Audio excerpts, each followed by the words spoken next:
Welcome to the Organizational Development course. This is our first session of the course.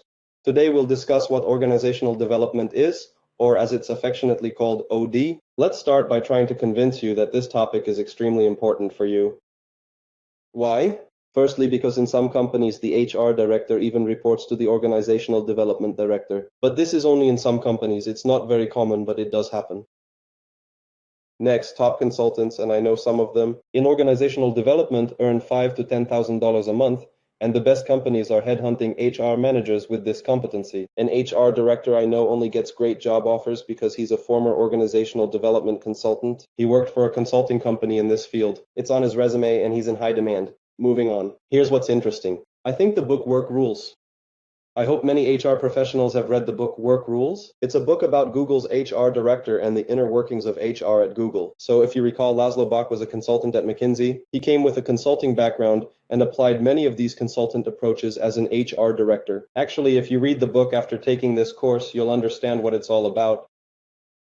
Then, for example, when you read the book, you'll realize, oh, he applied this approach here. Because he's a pure OD specialist, he was involved in organizational development. Therefore, considering all this, I believe it's a very important competency.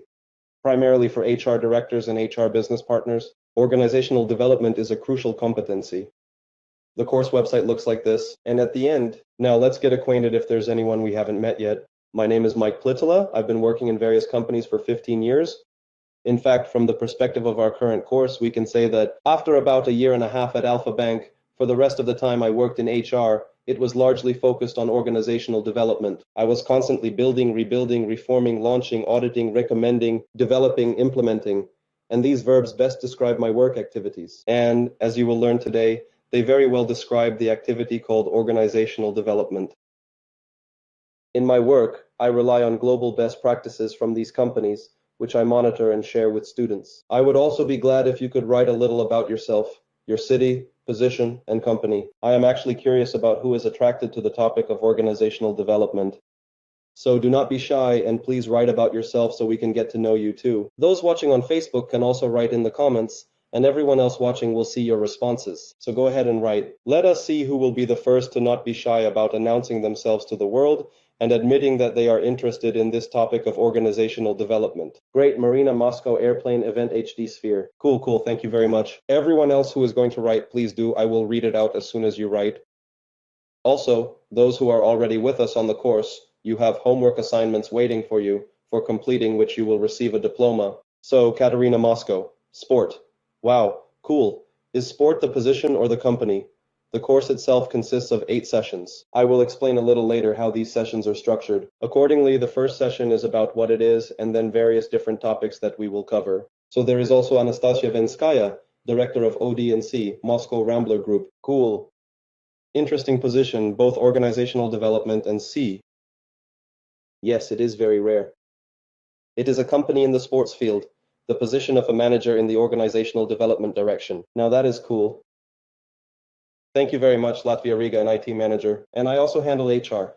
But you have been given quite a set of responsibilities. Interesting, yeah, that is awesome. Must not be boring at work. In today's lesson, we will discuss what an organization is, what organizational development is, what an organization is, what organizational development can work with, its connection to HR, and the characteristics of organizational development. What do professionals in this field do? What qualifications are required and how it works? We'll break down one model, examining the cycle known as PDCA. We'll discuss the organizational development process model, which we'll be studying in this course. We'll touch on a bit of history and discuss when and how organizational development should be used. In each course presentation, we'll have a model like this. I'll explain a bit later. Just so you know, I'll say that the course is built entirely around this model. For those who have seen it before, we'll go through it in detail. And in the course, we'll have tools. There will be many of them for organizational development. So let's start with what exactly is an organization. Well, an organization has several definitions. If we look at an English dictionary, an organization is defined as the act or process of organizing, the state or way of being organized, or a high degree of organization, something that has been organized or made into an orderly whole, something composed of elements with different functions that contribute to overall and collective functioning. It's also a group of people organized for a specific purpose, an association, for example, a charitable organization. It's a structure through which individuals systematically cooperate for the purpose of conducting business. The administrative staff of such a structure. These are the definitions of an organization given by the English dictionary. What an organization is. Essentially, any organization is some kind of structure. We can summarize. And speaking of more business-oriented aspects, it's a structure where there are people. Let's move on. What is organizational development? Today we'll try to understand this in as much detail as possible, because often the topic of organizational development implies various activities. There are different approaches, and HR doesn't always have a common understanding of what it actually is. For example, if I were to say the following to you, please recall your experience working in different organizations. And for instance, I would ask you to create a table where you describe both your positive and negative experiences working in a company. And you would think about your positive experience. This one, this other one, and that one. My negative experience, this one, this other one, and that one. Your exercise and this table would be one of the tools and approaches of organizational development. You would have done your first organizational development analysis and applied a tool called force field analysis. This is one of the tools used when we analyze, for example, some arguments for and against. There are many such tools in organizational development, but organizational development is not so much about tools, although we will study them and I will give you templates. Organizational development is more about philosophy and a sequence of actions. Moreover, I can convince you that most of you in one way or another have either engaged in or are engaging in organizational development or part of it. To do this, I will ask you this question. Please tell me, have any of you ever launched any questionnaires in your company? If yes, just put a plus sign and a minus if you have not done such a thing. An engagement, satisfaction, or loyalty questionnaire. Plus, plus, plus, minus, not everyone yet. So we have 3 pluses for every minus. Everyone who has launched a questionnaire, depending on what came before the questionnaire and what came after, you are performing one part or another of organizational development. Because a questionnaire is one of the tools used in organizational development. Let us move on. For example, if you have ever asked or will ask people what they think is good and what is bad in the company, this too would be an organizational development activity. In this case, you would be conducting an organizational analysis or needs assessment. Even when you are gathering information from people, perhaps conducting interviews rather than using questionnaires, you are still engaged in organizational development. Let us move on. What can organizational development work with? In fact, it can work with many things, and the complexity of the tasks is quite profound, with various tools being applied. Typically, all of this is done to achieve certain desired outcomes in the organization. Looking at my personal experience with various projects, I could highlight these examples in the field of organizational development from my own experience. For instance, describing and integrating corporate culture is an activity in the field of organizational development. Conducting an audit and reforming a company's total reward system is also an organizational development project. Organizing coaching for the executive team, that is, individual coaches to achieve specific goals. This is also organizational development. Developing a stock options package for a company is also organizational development. Automating HR processes using specialized systems that work with automation. This is also organizational development. Building a recruitment and onboarding system in the company, including process descriptions, developing performance indicators, reporting systems, controls, and so on. And this is also organizational development. As you can see, the range of activities is very broad. And most likely, as you read my examples, you are thinking, oh, I have done that too, or I have done that as well. And that is true. Each of us who works in HR, every manager, has been or is involved in organizational development in one way or another. It is just that they do not always know about it and are not aware of best practices, the right approaches, or the right tools.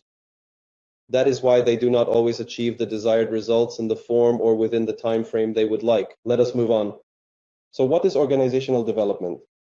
To put it very briefly, it is the implementation of planned changes. But I will say right away that implementing changes by itself is called change management, and organizational development is not the same thing.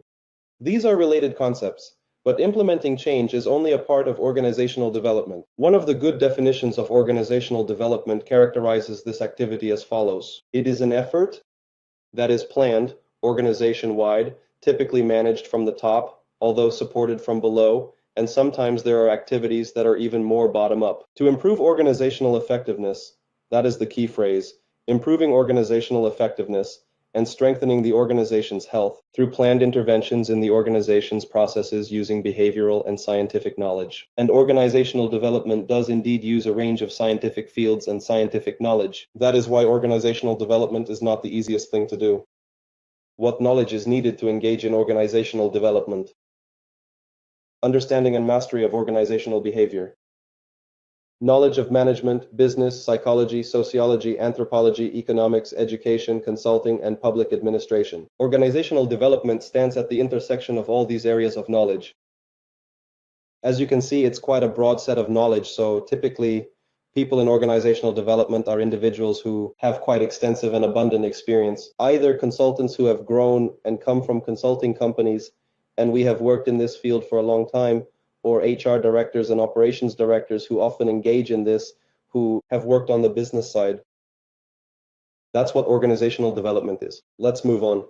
So we have established that organizational development includes improving efficiency, one of the main directions and outcomes of organizational development. We can say that organizational development is a response to the changes that occur regularly. It's a comprehensive educational strategy aimed at changing the beliefs, views, values, and structures of an organization so that they can better adapt to new technologies, markets, challenges, and changes themselves. It's been said for many years now that we live in a VUCA world. I think many of you may have heard of it.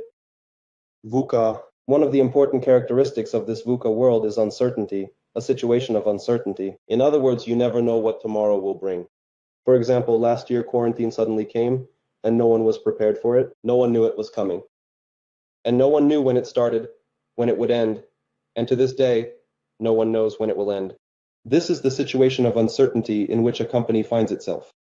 And organizational development is one of the tools for responding to this situation, constant adaptation and restructuring of the company so that the company can cope with all of this. Let's move on. Levels of organizational development work.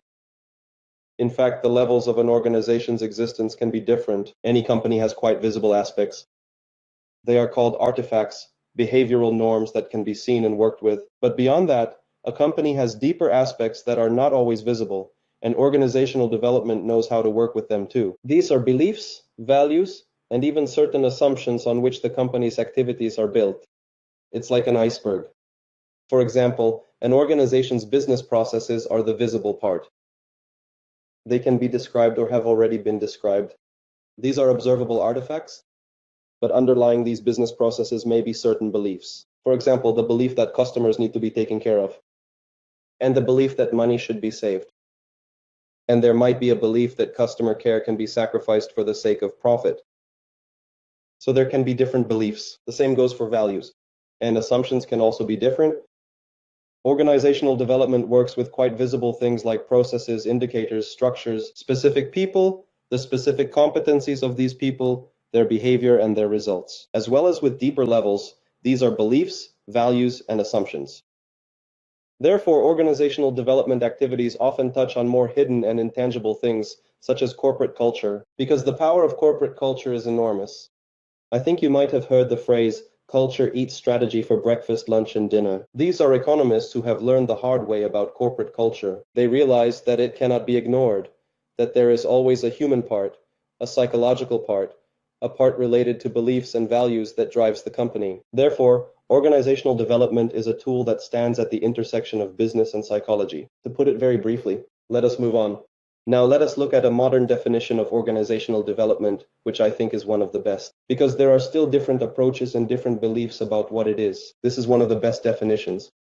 So organizational development is any process or activity based on behavioral sciences. We have already looked at which ones: sociology, psychology, anthropology, and so on, which either initially or in the long term have the potential to develop expanded knowledge and experience in an organizational environment, productivity, satisfaction, income, interpersonal relationships, and other desired outcomes, whether for personal or group, that is, team, or for the benefit of the entire organization, maybe even a community, nations, or a region, or even all of humanity. In other words, roughly speaking, it is about improving something on different scales, which can relate to many business indicators. Here we've seen customer experience, productivity, revenue, and so on. How is this related to human resources? Well, there are different opinions. There's an opinion that organizational development is separate from human resources. It shouldn't be confused with human resources. There's an opinion that it's part of human resources and some other opinions. Personally, I believe that organizational development is still part of human resources today because it's human resources that works with the company's business and its people. It's human resources that understands the behavior of individuals, teams, and groups. That's why I once created a human resources development map and a map of human resources positions. For me, a director of organizational development is someone who sits somewhere between a human resources director and what's called a CHR in English. It's difficult to translate this into Russian. It's not the main human resources director, but rather a chief human resources role, and we don't even have a proper translation for this in Russian. Let's say it's a human resources director at a higher level. That's where I place this role. Furthermore, I believe that in the competency model of modern human resources, organizational development and organizational design are included as one of the hard skills areas. In the competency model I described about 2 years ago in the link, I immediately included organizational development and design. Let me tell you what elements of organizational development I included in this model. I want to remind you, some of you might be familiar with it, some might not have seen it. It was about 2 years ago. I analyzed all the key competency models from CIPD, SRM, HRC, and looked at what, in my opinion, was missing in these models. I created a comprehensive map, which I then published online, describing all the knowledge that human resources needs. And there I had organizational development, which included areas such as business analysis, job design or what they call work design, diagnostic and development tools, organizational development activities, understanding of organizational behavior, organizational design or organization design, organizational structure, forecasting, and theories of organizational development. I grouped these subcompetencies into a block. And here there's a description at the basic level of what knowledge is required for human resources, at the standard level, at the advanced level, and at the expert level. I also determined that this knowledge is essential for the human resources director and human resources business partner. And of course, there are people who hold positions like the experts or directors of organizational development we have in our chat. For them, of course, this is also a mandatory part, an essential thing. Let's move on.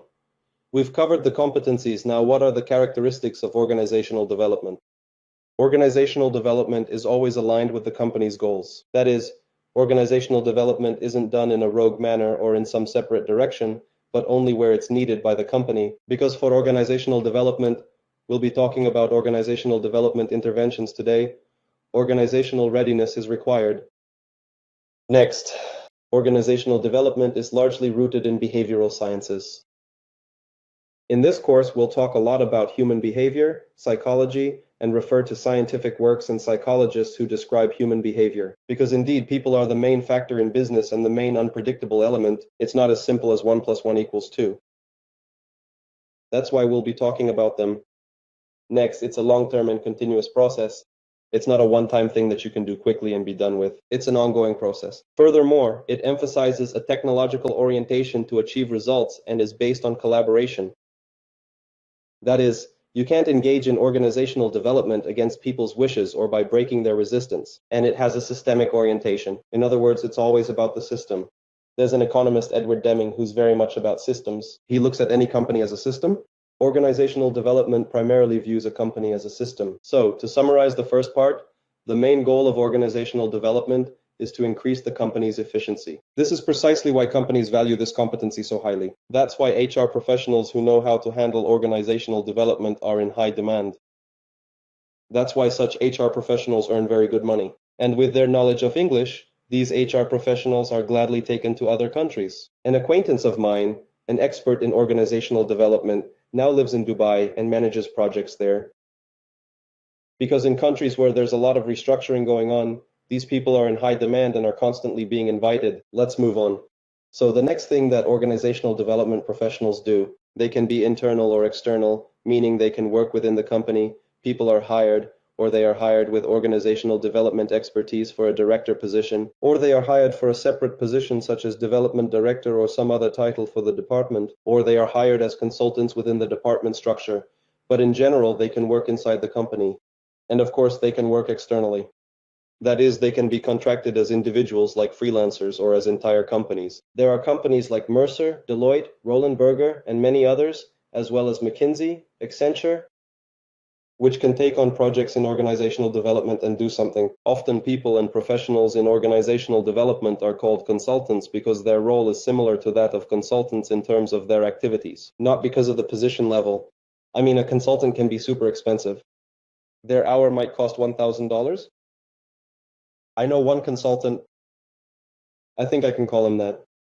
Oleg Brzezinski, founder of the Troubleshooter School, he has 1 million organizational development projects there, and his hour is very expensive. And I think he also sees himself as a consultant in some ways. So consultant is a role, not a job level, and they act as organizational development professionals in the role of troubleshooters for business. Please put a plus if you have encountered the word shooter before. If you do not know it, have not encountered it, please put a minus. We will know that you are just becoming familiar with this word. Okay, there is a plus, plus, plus. I really like this word. I first encountered it in 2012, heard shooter for the first time, and there was an article once about such a person who is quite expensive, solves the most complex, seemingly unsolvable business problems. At this level, there is a science triz, maybe you have heard of it, the theory of inventive problem solving, when you need to solve a problem in a very unconventional way. And very often a well-known problem is given as an example. I am going to pose it now. Those who know, do not say. Those who do not know, you can suggest a solution. This is a problem closely related to our topic. So, in a factory that produces sneakers, again, those who know this problem, please do not write. Those who know this problem, you can let us put an equal sign again, put a plus. In one factory that produces sneakers, or rather a series of factories, a big company like Nike, these companies often have production in third world countries, developing, impoverished countries. They faced a problem where sneakers started being stolen very frequently. The company hired a troubleshooter to solve this problem. The troubleshooter visited several factories, analyzed the situation, and came up with the perfect solution, after implementing which not a single pair of sneakers was stolen. I see that some of you know. What do you think he proposed to do? Think about it. These kinds of problems are given to candidates for this role during interviews. These problems are well known, and there are many similar ones. This is one of them. To be honest, I do not even remember when I worked at the STB TV channel, we had a business optimization department. It was called the Business Optimization Department. And when we interviewed candidates, we gave them this problem. This one, there were several. Okay, I will give you 10 seconds to answer. Then I will tell you the answer. Again, this is about resourcefulness and the working methods of these people. Okay, the correct answer was produce left sneakers in one factory, right sneakers in another factory, and pair them up when delivering to the store. So one factory produces only left shoes, there is no point in stealing them. This means you would need to collaborate with someone who produces only right shoes. Okay, that is the essence of troubleshooting. It is about finding solutions that are very unique, interesting, and effective. Let us move on. So what is the advantage? It is worth saying that both internal and external consultants have their pros and cons. Therefore, you cannot say it is only one way or the other. Let us talk about internal consultants.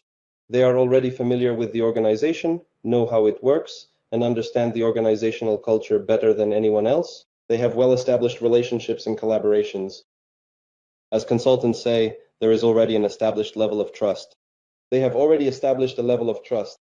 Plus, an internal consultant is usually cheaper because they have long-term employment and are not looking for projects. That's why it's cheaper.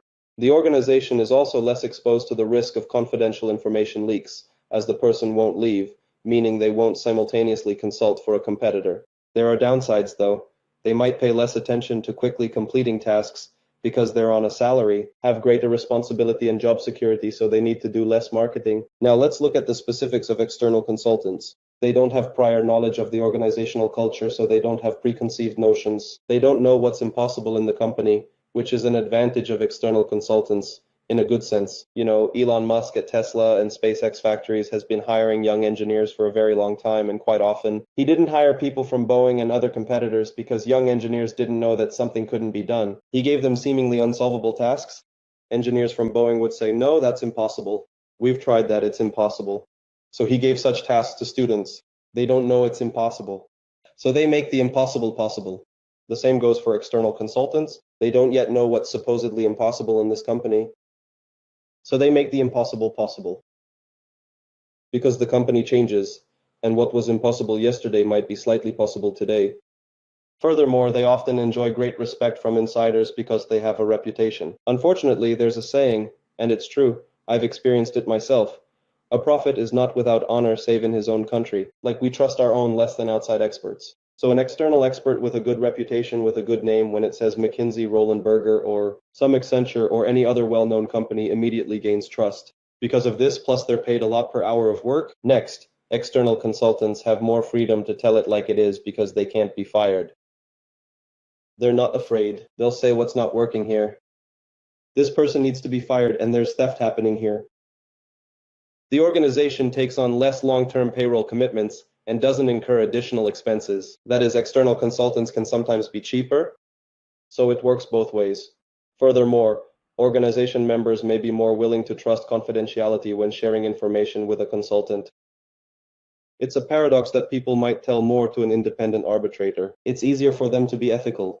That is, they can refuse to do anything they consider unethical, unlike an internal employee who might be pressured with threats of termination. A consultant can reject a project if they sense the organization isn't ready for change. In other words, a consultant won't take on a project that's doomed to fail, while an internal employee might take it on and fail.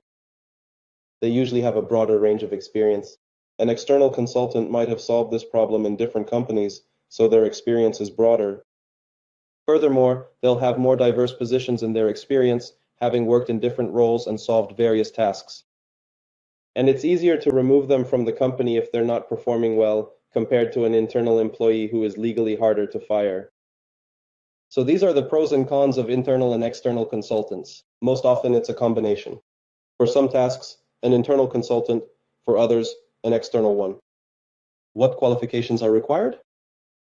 First of all, surprisingly, an organizational development consultant is not necessarily a guru in economics or any other specific science. It's primarily someone who's a guru in behavioral sciences. That means HR, organizational behavior, psychology, and someone who has a very good understanding of themselves. In other words, it's a person with a high level of IQ, emotional intelligence, and self-awareness. You could say they have a strong internal philosophy. They clearly understand what they're built on. That is, with that level of mindfulness. Everything else, including organizational development tools, are just instruments that can be acquired and applied, and that's the most important thing. Let's move on. Broadly speaking, we can say that there's one main tool in organizational development, which is the model we'll see today, at different stages of which additional tools may be incorporated, but there shouldn't be too many of them either. I have this internal analogy. For myself, as an expert in organizational development, I draw a parallel with a coach, except a coach works with an individual, trying to improve and help unlock their potential, while an organizational development expert works with an organization and consequently with a group of people. And by the way, the latter also borrows a lot from coaching. And in coaching, it's not really about having millions of tools. Although at first, as a certified coach myself, when I was studying coaching, I thought I had to learn as many tools as possible. I got myself a notebook and wrote down various tools. I thought the more tools I had, the cooler I would be. Then I found Thomas Leonard's tools, first 100 of them, then even more, and I thought, God, so many tools, how do I learn to use them all? Then I started practicing coaching. I realized that tools are secondary. The main coaching model, the GROW model, and the key coaching competencies, active listening, powerful questioning, inspiring, and others. This made me relax. I realized that something else is much more important than tools. It's roughly the same in organizational development. Tools, yes, of course, as it's closely related to HR. Among other things, there are many tools you need to know, but tools aren't the most important thing. What's more important is the position, the expert's stance, comparison with conventional consultants.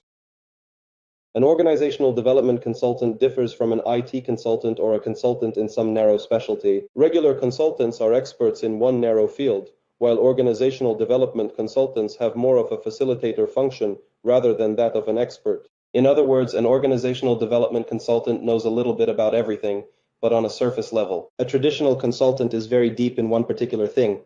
The former has broad knowledge but not deep. Traditional consultants provide information and directives to clients. Organizational development consultants work with clients, meaning they don't give, but rather extract from within. Traditional consultants create dependency. They're interested in being depended upon. OD consultants create interdependence, which they try to turn into client autonomy. As in coaching, a coach doesn't want to make their client dependent. They want to make them independent so they can continue to navigate freely on their own. Next, with a traditional consultant, the process and its results are owned and managed by them. meaning there's a template, you do it like this. If you do it this way, everything will be fine. Development consultants allow clients to own and manage processes and results. They're flexible. Traditional consultants transfer little to no skills to the client organization. In other words, they provide solutions, but they don't teach. They are not interested in teaching. Conversely, organizational development consultants transfer skills to the client organization. That is, they want the client to become self-sufficient later on. How does organizational development work? Organizational development is largely built on specific models in certain systems. For example, the action research model that we will look at today. Such models help to better understand how something should work, but they are not self-sufficient. It is like a model airplane. A model airplane can be used to demonstrate or understand anything, but a model airplane does not fly by itself. It is not a real airplane. The same applies to organizational development. Well, I realize that for those who are just getting familiar with this topic, I am speaking about many things in abstract terms so far. Organizational development is a topic like coaching. Full understanding comes by the end of the course. You need to study all the information to reach that aha moment when you grasp the beginning and end of this topic. So if something is not fully clear yet, well, how should I put it? A good seed will sprout. Let us move on. The action research model, one of the main models, one of the fundamental ones, was developed exactly 100 years ago. Here is his photograph. One manifestation of these models is a cycle known as PDCA. It is an acronym. The idea is that we create a plan, we think about how we can improve the organization, for example, and then we launch this plan as a pilot. In other words, we take action. We observe if the pilot worked, then we adjust, implement full scale if needed, refine, and do it again. We launch the pilot again, and we go through this cycle many times, constantly improving. It can also be said that there is quite a lot of experimentation in organizational development. That is, not everything has to succeed, but some efforts eventually work out, and good results are achieved in the end. Let's move on. Now let's look at the model of the organizational development process. This is the traditional model. This is a slightly extended PDCA model, which also has a cycle, meaning repetition, because it's constantly being initiated, and it consists of stages. The essence of this course is to teach you all the stages of organizational development and provide you with appropriate tools for each stage to work either within your organization as an expert in organizational development, HR, HR director, HR business partner, or maybe even as a manager. Perhaps as an operations director or line manager so that you can improve your department, the entire company, or a large part of the company, applying those approaches that have been developed by various academics and development experts, which have been tested and are used by successful companies. As I mentioned at the beginning of the class, Google, for example, they are absolute fanatics about organizational development, and they do a lot in this area. In fact, a lot of IT business is built on this. The IT business doesn't always realize this. The IT business knows about the PDCA cycle, they apply it, but they don't fully understand how much of it comes from organizational development. So the essence of the model is a sequence of stages, starting with entry, startup, assessment and feedback, action planning, implementation, evaluation of what's been implemented, adoption, and repetition. And at this stage of separation, the first stage, entry, is when an expert sells an idea to an internal client. For example, the HR director sells an idea to the CEO about the need to increase employee engagement in the company, or that the company needs to define its culture and start managing it, or that the company needs to build a total rewards model rather than just trying to manage people with salaries alone. This is also where the company's readiness for change is assessed and the terms of cooperation are agreed upon. But if it's an internal person, then it's simply a readiness to implement the project. The startup or start phase. At this stage, agreements are reached. On the client side, a team is formed with which the expert works, or simply an internal team. This is most often a cross-functional team, consisting of people from various departments. The next stage, probably one of the most important, involves situation assessment and feedback. In other words, at the entry stage, there might be some preliminary diagnostics to float an idea or test the waters. At this stage, a thorough evaluation is conducted, meaning a detailed analysis is performed.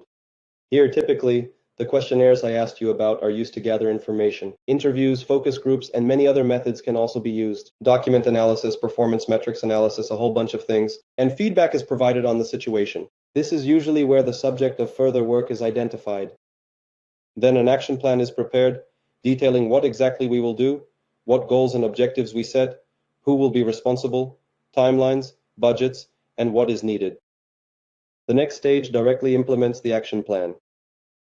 I would call this one of the most important stages, and this one of the most challenging. By the way, the change management process or change management primarily describes this stage, the implementation stage. Indeed, if you have taken a course on change management, you will find a lot of overlap here.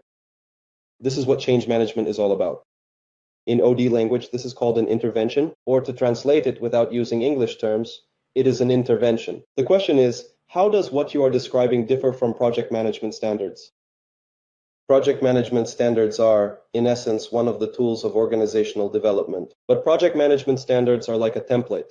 They do not provide the tools themselves. It provides communication tools, it provides project plan tools, some things for project management, but in the classic approach, it does not provide tools like, for example, the well-known SWOT analysis. In a project management course or project management standard, you will not be given a SWOT analysis tool or a checklist for something else. In other words, organizational development also contains a set of tools for different situations and different requirements. That is one thing. Project management, I am not sure they even go into such detail, for example, in change management. The tools will come later.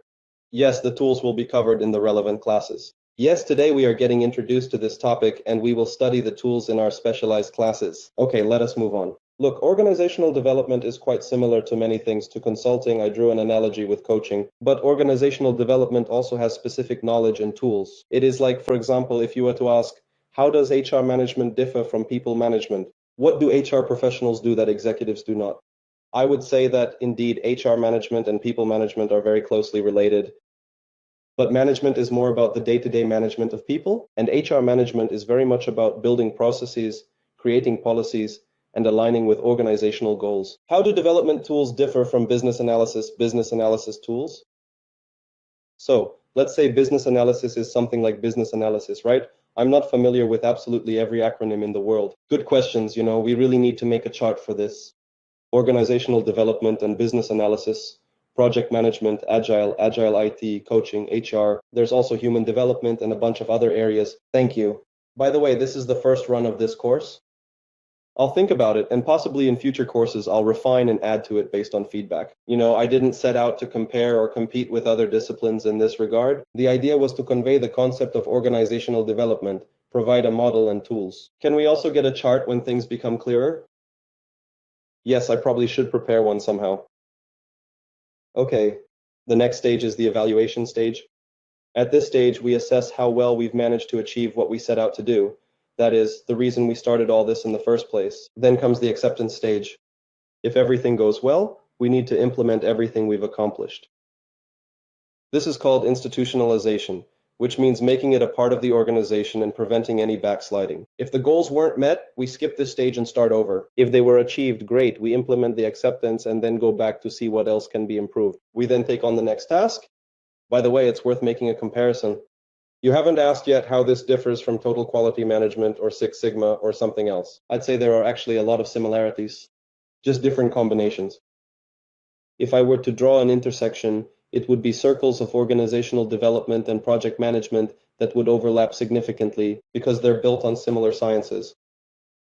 Let's move on. The final stage is the separation phase. At some point, the consultant exits the intervention process and transfers their skills to the organization, and they're no longer needed, for example, because no more changes are required or the company isn't ready yet. So the separation stage can occur. A bit about history. Of course, organizational development evolved very rapidly and a lot happened. Consultants say that the 12 apostles, I hope this doesn't offend anyone, the 12 apostles who were with Jesus Christ, they were also a kind of consultants who advised him. Moving on. Some of the earliest experts on human behavior, Freud, Skinner, and Jung, they laid the foundation for what other people later used in organizational development. For example, the MBTI tool is one of the early instruments we use in organizational development. Edwards Deming did a lot. He developed the theory of quality management and continuous improvement. He was one of the first to say that any organization, whether it's a state or a company, is a system that needs to be considered as a whole. You can't just fix one thing without thinking about how it might affect something else. Kurt Lewin developed force field analysis, the tool we saw at the beginning of the class. Richard Beckard was the first to use the phrase organizational development. We could go on naming many company names. In general, organizational development has evolved in a very interesting way. Initially, it was purely an external function. It was something outside the company, some consultants who came in and implemented things, and often HR wasn't even invited to these projects. But the most difficult part was this adaptation and acceptance phase when the consultant left, and often the company reverted back to its old ways. Therefore, at some point, organizational development experts realized that they needed to involve as many internal people as possible and transfer knowledge to them. Since then, organizational development has been very active within companies, and often consultants from consulting firms go to work for companies. So it's a typical practice for a consultant to become a CFO, HR director, COO, or CEO. But then something else interesting happened. Many consulting companies started to buy these consultants back. So now it's very popular in top consulting companies for a consultant to work in the consulting company, then go into business, work in business, and then come back. For example, the head of Deloitte in Ukraine now leads some division in business. He left consulting for business, and I'm sure that someday he might return to a consulting company. So it's a constant movement. Let's summarize when and how organizational development should be used. There are many cases. In fact, this is certainly not an exhaustive set of cases. There will be many more. For example, when you need to build and integrate corporate culture, or build a company's organizational structure, or develop a strategic plan, implement strategic planning, or manage conflicts in the organization, or build certain processes or improve interaction, what we call team building, or develop a reward system, or develop some kind of policy for a certain activity, some procedure, often related to security, for example. Or you need to assess the work environment, understand what works and how, and what needs to be improved, or help managers to lead better or improve the company's feedback system. In these areas, and I will repeat that this is not an exhaustive list, organizational development will be useful. Or we can summarize it another way. When something in the company needs to be improved and can be improved and the company is ready for it, that's when organizational development should be used. Now for the homework. For those already on the course, today you will need to describe 3 important company problems or challenges for which you can see that an organizational development approach could be applied. And immediately consider what the most difficult challenges will be to overcome while implementing these tasks or solving these problems. That's the homework assignment. As recommended reading, today I will suggest a very interesting book from those I have had the chance to read on this topic, which was written in a very cool style or with a slogan like a story. The book is called The Goal, A Process of Ongoing Improvement. Give a plus sign if you have read it. Let's see if it's familiar or not. I have only listened to it in audio format. That's how it worked out for me. I read some books and listened to others in audio format. I really liked it because it largely talks about how improvement happens in an organization. Plus, the presentation format is fantastic. Okay, yes, I see the plus signs. Thank you very much. With that, our first session is coming to an end. Next, we'll talk about the beginning of organizational development work. That is, the first stage, and actually, the first and second stages, organizational assessment, feedback, action planning, and implementation of actions at the individual level. There will be a lot of tools here, although there's also diagnostics here. Evaluation of the change management process, documenting changes. In other words, all future sessions are built around the model we studied today. With this, today's session is coming to an end. If you have any questions, please write them down. If there are no questions, write down what was most valuable for you today. Link to the audio format of the book. To be honest, I listened to it in 2011. That was 10 years ago. I don't even remember where I got it. I know that Litris is making audiobooks now. Check out Leaders. I think they should have it in audio format. If you need help finding where it's available in audio format. There you go. Thanks. Yes. All right. Are there any other questions or comments? A question about the study schedule. So we have classes every week, 8 sessions, at exactly the same time as today, on Fridays. It was at 9 p.m. on Fridays. So according to Moscow time, on March 28th, the time changes by 1 hour in Ukraine, and in short, in Moscow, it will be 8 p.m. There's some link. Choose a language. Well, anyway, look. By the way, there might be audiobooks on Bookmate. Cool. Thank you, Tatiana, for Storytel. Well, friends, I hope I've got you interested in this topic, and you have 2 weeks of Storytel for free. Fantastic, you can listen to it. I listened to it avidly. I liked it so much. But there will also be recordings. Yes, recordings. There will be recordings and there will be a Telegram chat. You'll be able to ask questions in the Telegram chat. All recordings are uploaded to your personal account. I check and comment on homework, so we communicate through homework assignments and the Telegram chat. I also want to remind everyone who watched, when you have a task at work that requires some changes or a project, remember this organizational development course and come to learn, even if you don't have such a task right now. That's how it is. Well, thanks to everyone who watched on Facebook. Please like and share on YouTube. You can do that there. Thank you to everyone who joined us online. I wish you all a wonderful Friday, a great weekend, and I'll see you in a week. Bye bye. Yes, have a good weekend too.